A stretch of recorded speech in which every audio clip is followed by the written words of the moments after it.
It's a very good morning once again to one of my fellow co-commentators who's spent some time, unlucky for you, with me this weekend. Mr. Gary O'Brien, this place is like home to you. Well, I was born here, so I guess that's got something to do with it. Yeah, great day, isn't it? Bathurst has really turned on the weather for this year's High-Tech Oils 6 Hour. Yep. And, of course, the Heritage Touring Cars at the moment rolling out onto the racetrack for their third and final race of this weekend, which is good to see. It has been so far dominated by Terry Lawler in a car that's got some great history here at Mount Panorama.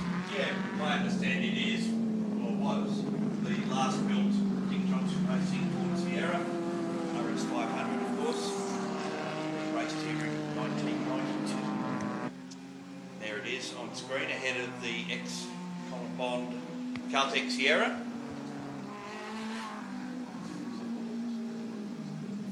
So field starting to roll through the top section of the circuit here at the moment. Of course, Bobby Holden, we believe, had a couple of issues yesterday. There he is in the 13 machine rolling through the position as well. So big field of cars. There was originally scheduled to start at around about 24 or 25, I think, were entered this weekend. We have lost a couple through to attrition as the weekend has gone on, but Terry Lawler has been the leading man off the pack so far this weekend. Webb hasn't been too far away either in that Caltech Sierra. He'll start on the front row as well for this. David Tao in the 44 car will start outside second row, incidentally, in this one as well. A car with a lot of history here at Mount Panorama. The interesting thing to note, this will be a rolling start as well for these particular cars. So obviously getting things underway with a rolling start. There's a couple of reasons for that, obviously. Is it sort of to preserve the nature of the cars and all that, and obviously they can sometimes be a bit tricky getting off the line as well. So that's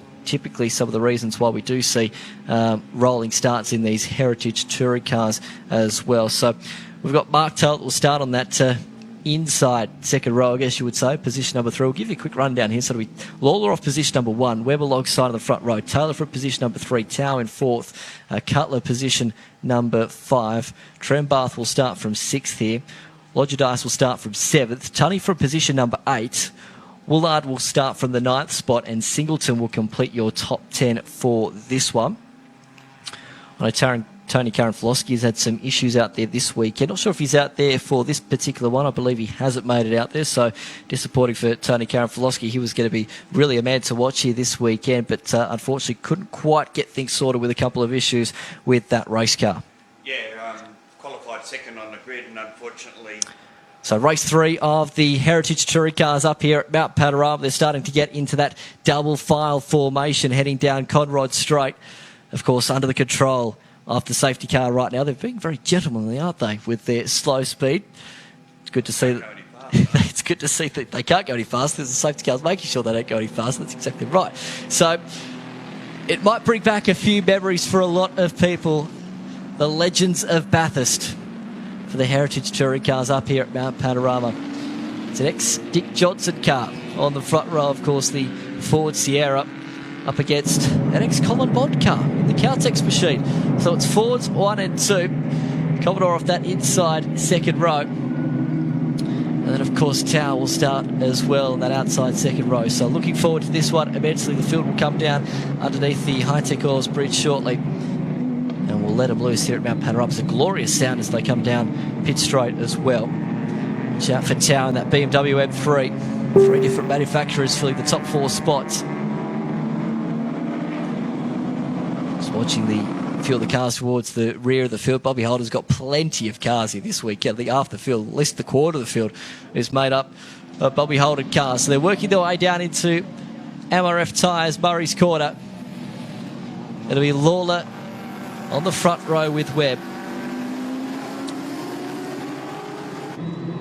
The legends of Bathurst roar down the main straight. We're underway for the final race, the feature race of the weekend for the Heritage Touring Cars into turn number 1. Look at Tao, strong down the inside, locks it up. He was a man on a mission, and unfortunately Webb gets caught out, hung out to dry there at turn number 1 of the Caltech Sierra, goes wide, and he is going to lose a bunch of time here. So what was a second starting spot, he's going to be a long way down the field. I think down to position number 8, in fact, at the moment, as they make their way up over the rise on Mountain Straight here at the moment. So Tao losing out a little bit as well after being forceful in that run to turn number 1. What it meant, though, is because he was hungry on the inside, it meant he was lacklustre on the exit and therefore lost a fair bit of top-end speed by the time they got down up into Griffin's Bend. So your leader out in front, Lawler, he has dominated all weekend, really. He's had quite a comfortable margin between himself and the rest of the field, so you would expect him to probably pull away in this one once again, unless Mark Taylor now up into that second spot, has got something for him here. So there's Webb rolling through shot, as we mentioned, down in position number 8, in car number 8, so a long way through this field and struggling at the moment. Of course, this will be a 6-lap journey as they make their way across the top of Mount Panorama for the first time. Oh, it looks like we've got a drama there for Bill Cutler in the M3 BMW in is it the cutting? Yep. Certainly gone into the wall there, unfortunately. But as we've seen previously, Terry Lawler out in front. He's actually hasn't been headed all weekend. And we lost Tony Karanfilowski out of the first race because they buzzed the engine in that car in qualifying. That's the ex-Glen Jackson car. And then we lost Greg Keane in the Ford Mustang. The wheel came off it down at Murray's Corner here on the opening lap of race 1. So there's 3 cars out of there. We lost 2 Tiranas yesterday at Griffin Bend with the A9Xs. One of them, I believe, dropped a slate of oil and the other one skidded on it and into it. Unfortunately, an ex-Roadways car and an ex-Craven Mile car. So we are under safety car because of Cutler's little incident. David Tow's done a good job in the ex-JPS car to be up in second spot. Taylor third in the former Tranalf Brock spec VL. And then we've got Jeff Trembath in fourth, Michael Longidice in fifth, and Sean Tunney in a number of the A9Xs. That's the car that Kevin Bartlett and Bob Forbes drove here in the Martini colours. Steve Webb, who we've seen drop back, he actually started the first race from the back of the grid because the car stalled on the dummy grid. And once they let the cars out on the track, you're not allowed to pass anyone. No, that's right. You had to stay at the back. So it's been a fairly disruptive heritage touring car weekend with amount of safety cars and short races that we've had so far. Hopefully this one will go the full distance, but as you can see, we're under safety car at the moment. Yeah, disappointed that, of course, we are underneath that safety car conditions, but as we mentioned at the start, some great history, isn't there, in amongst all these cars? Well, all these cars actually raced here, so... Yes. Yep. But that's the link, I guess you'd say, for lack of a better way of putting it. And we cover the period from 1973 through to 1984 for the Group A cars, Group C. And the later period, the Group A cars, is from, of course, 1985 through to 1992. Here's a replay of the starts. Watch Tower in this BMW Cup storming through the middle. Look at this. He was the last of the late breakers, locking up literally nearly both front tyres there at one point, and somehow got the car turned into the left-hander, and unfortunately for Webb, just getting hung out to dry there with Taylor as well. So it was just a little bit of that concertina effect there in turn number 1 for the first lap. But other than that, it was good to see that everyone got through there cleanly. They didn't, unfortunately, quite get through the cutting cleanly either. Yeah, well, there's nothing worse than finding out that you scratched your pride and joy, and these cars are probably worth more money not racing them than they are to race them. And I guess the guys that actually race them are the ones that want to, prefer, not only preserve the history of the cars, but actually get them out on the track and have them running around. That's the beauty of them, as well as we watch Trembath here at the moment, just rolling his way up through the cutting as well, just going through what is the area of the track that's given us a little bit of grief in this particular race of the weekend.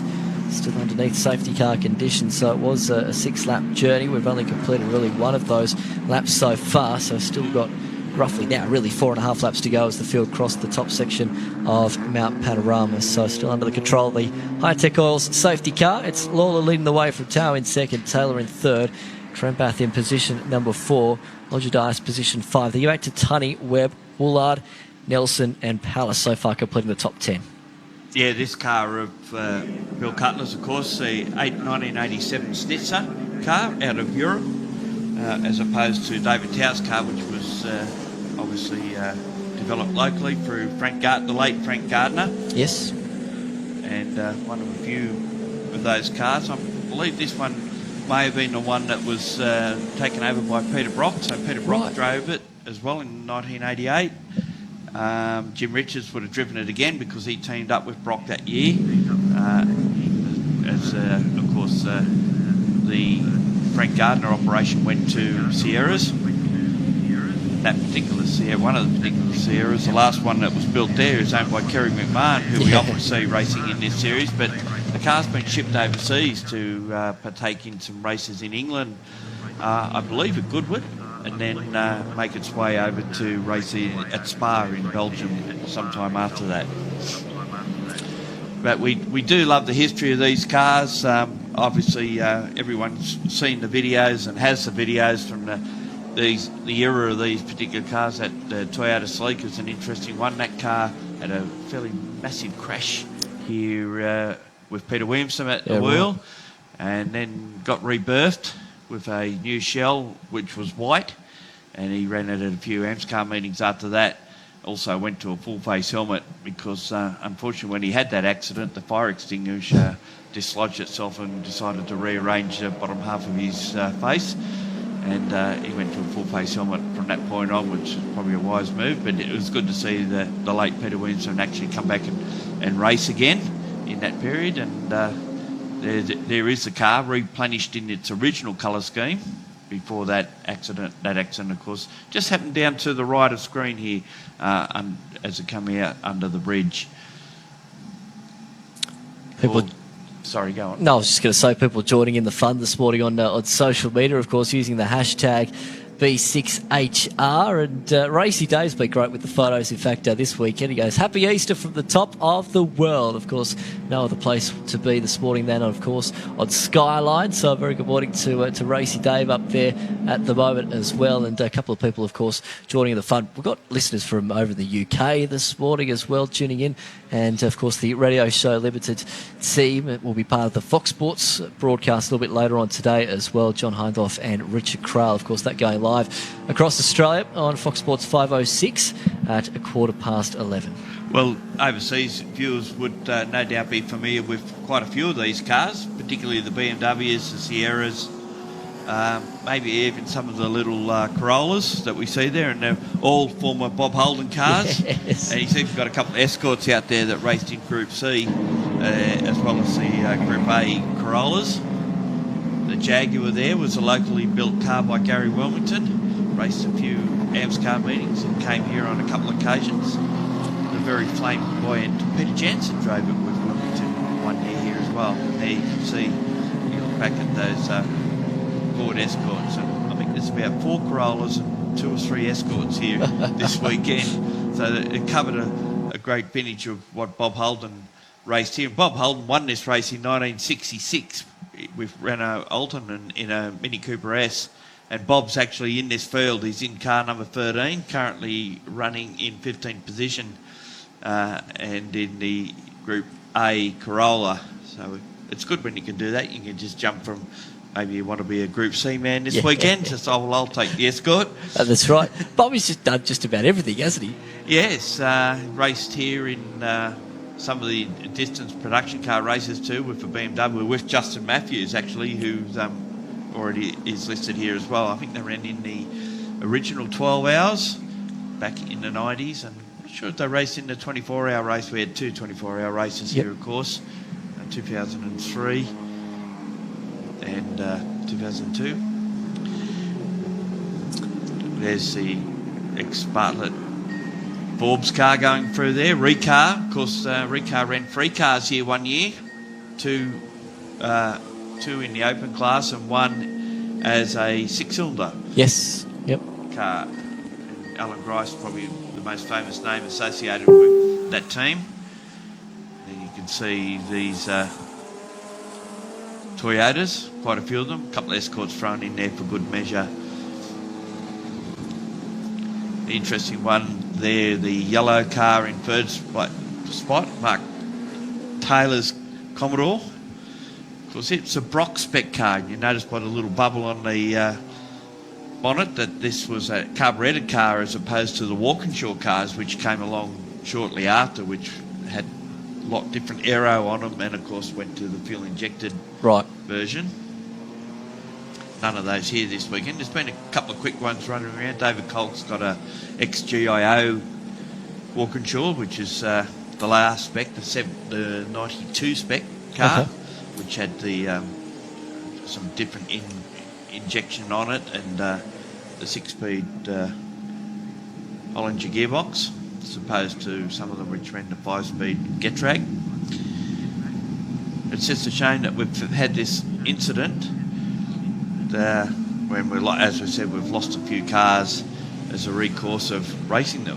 That's exactly right. Of course, it's a busy year for the Heritage Touring Cars. The Legends of Bathurst, they kicked off their year at the Phillip Island Classic at the start of March. They're obviously here this weekend for the High-Tech Oils Bathurst 6 Hour. They head to Morgan Park Raceway on July 13 and 14, and then to Muscle Car Masters at City Motorsport Park on August 31 to September 1. They'll round out their year at Sandown Raceway on October 25 through to 27. So a couple of the dates there for the Heritage Touring Cars and their championship that will crisscross Australia, and that is a sorry sight. Yeah, unfortunate that has happened. And they're telling us we're only bringing that car back into the pits. They say we've got about 4 laps of this to go. We may not go that distance. Yeah, it's going to be tough to see, of course. Bit of a break in proceedings here for the final race of the weekend for the Heritage Touring Cars. We're going to take a break here at the Bathurst High-Tech Oils 6 Hour. Quick break, back with more.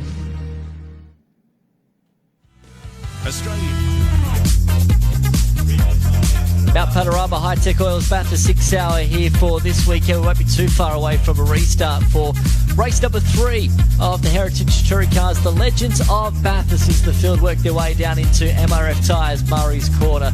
Terry Lawler will bring the field back underneath the High-Tech Oils Bridge on Main Street. And back underway in this one at the moment. 3 laps to go in this one, so 3 down. We're at half race distance. Finally get some racing going, and Terry Lawler is saying, we'll see how I'm out of here. I don't want to have anything to do with BMWs or Commodores for that matter, and heads up the mountain. And this is where it should be a fairly strong car.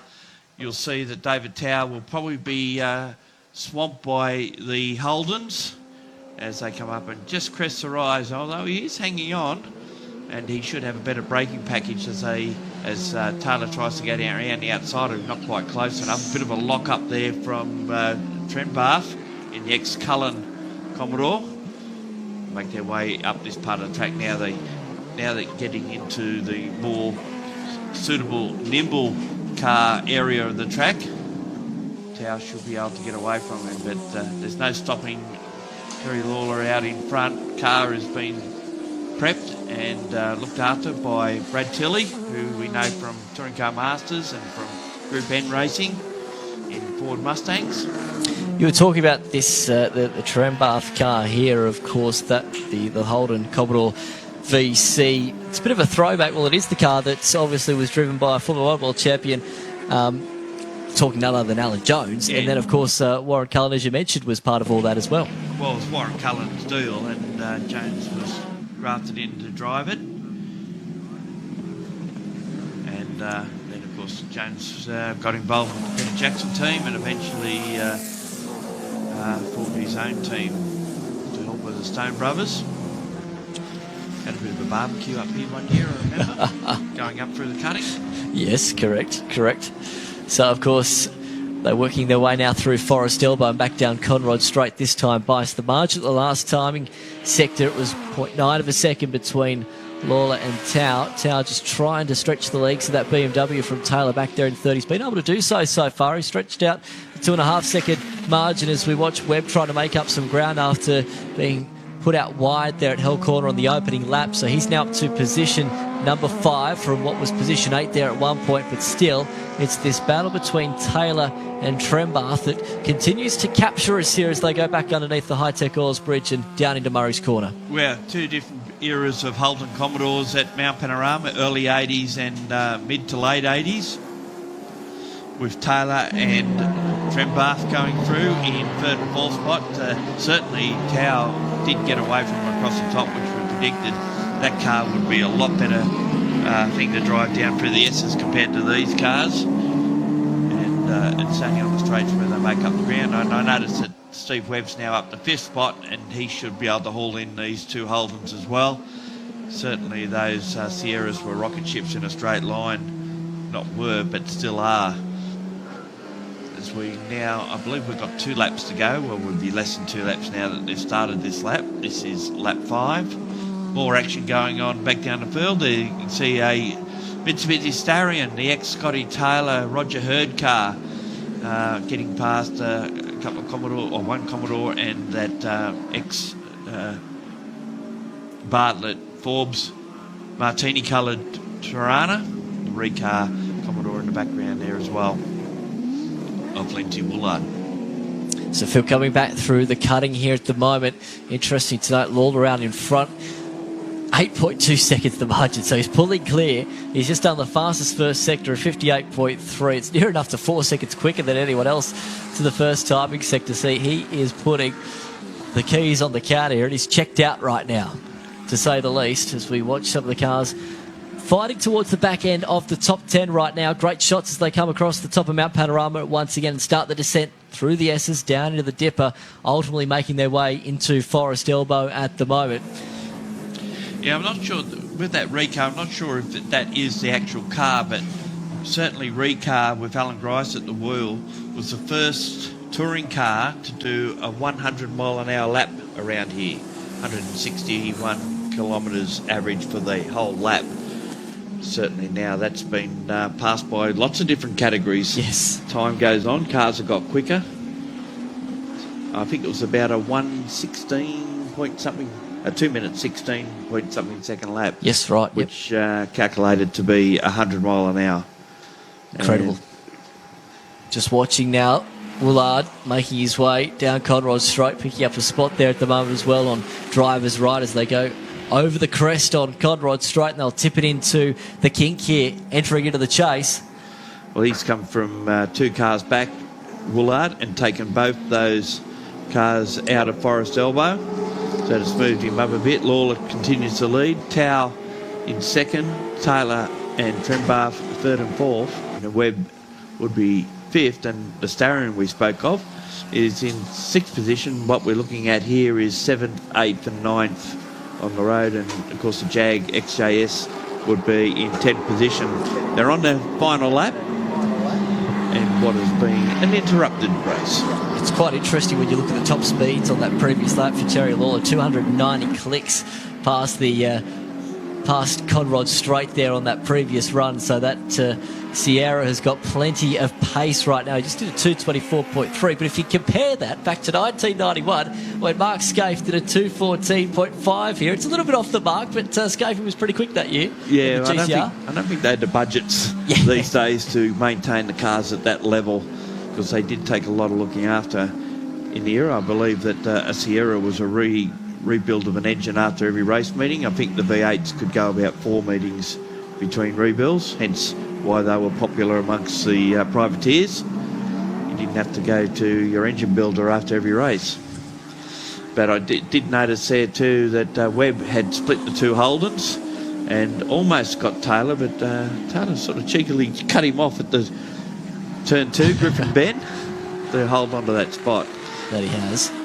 But as you did mention, Brian, that on the straight the Sierras are just rocket ships, and I don't think anything will hold Webb out from getting up to at least position 3 before this race is over.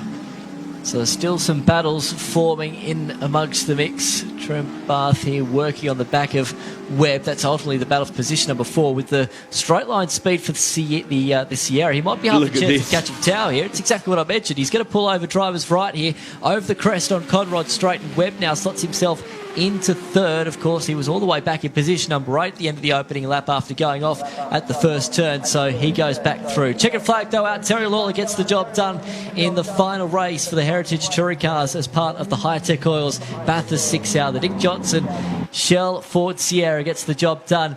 And 222.6, if you don't mind, on that final lap as well. Tau will come across the line in position number 2. The margin, incidentally, now from first back to second at the end of this 6-lap journey, 21.9 seconds. And in the end, Webb holds on in the Caltech Sierra. A good battle on that final lap. Yeah, it was interesting when Webb I'll get it out, when Webb went past Taylor, 262 to 238.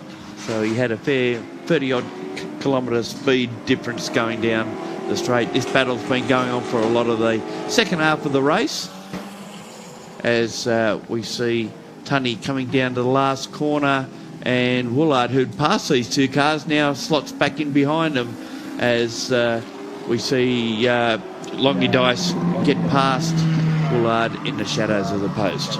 Great race in the end. Not so much obviously the battle for the race lead, because as we knew, Lawler was going to be dominant, but it was more about the battles that we saw deep in the field. It's always great. Yeah, great that we can watch it on the live stream like this as well. And here comes our leading little car. It'd be Dave Patterson. Craig Foster's the quickest of the little cars. Bobby Holden there was having a mega run as well on that final lap. Here's Abbott working down into the final turn at the moment as well, and he's going to hold on by the looks for 13th position overall. I held my breath for a moment there because it looked like Matthews was going to sneak down the inside of him coming out of the final turn, but not quite. So that was for position number 13, and a good job there for Abbott getting the job done. More importantly though, the winner of Class A2. Yeah, still cars finishing this one. This Justin Russell King getting across the line, just ahead of Bob Holden in the number 13. So that was a good race in the end. The final race of the weekend for the Heritage Touring Cars here at Mount Panorama Bathurst as part of the High-Tech Oils Bathurst 6 Hour. Here's your results for race number 3. Terry Lawler gets the job done. David Tao home in position number 2. Stephen Webb in 3rd. Mark Taylor in 4th. Jeffrey Trembath home in position number 5. Craig Nelson in Astarian in P6. Sean Tunney, Michael Longidice, Lindsay Woolard and Tony Palace in 10th in the Jag.